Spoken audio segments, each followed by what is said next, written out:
Hello guys, இன்னைக்கு டே 25 big பாஸோட live எபிசோடில் பார்த்தீங்கன்னா துஷார் வந்துட்டு ஸ்டோரி சொல்கிறாரு. துஷாரும் கனியும் வந்துட்டு இன்றைக்கி கதை சொல்கிறாங்க. துஷார் வந்துட்டு அவரோட ஸ்டோரியை சொல்லிகிட்ருக்காரு. இவர் கொரியனில் எதுவும் இருக்கிற மாதிரி ஃபேஸ் கட் இருக்கிறதுனால இவர் வந்து நிறையா வீடியோஸ் எல்லாம் போட்டிருக்காரு. எதுவுமே பெருசாக ரீச் ஆகலை.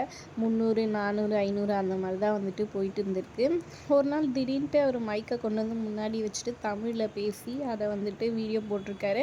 போட்டுட்டு மறுநாள் காலையில் பார்த்தா அவ்வளோ வைரல் ஆகிருக்கு. அவ்வளோ கமெண்ட்ஸ், அவ்வளோ லைக்ஸ் எல்லாம் வந்திருக்கான். செம்ம சர்ப்ரைஸாக இருந்துச்சுன்ற மாதிரி சொல்லிகிட்ருக்காரு.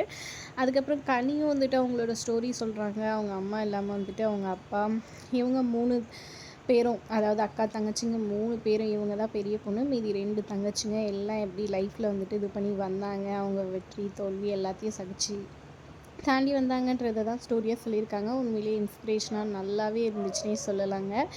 இந்த வீடியோ உங்களுக்கு பிடிச்சிருந்தா லைக் பண்ணிக்கோங்க, கமெண்ட் பண்ணிக்கோங்க, நம்ம சேனலை சப்ஸ்கிரைப் பண்ணிக்கோங்க மக்களே. தேங்க்ஸ் ஃபார் வாட்சிங்.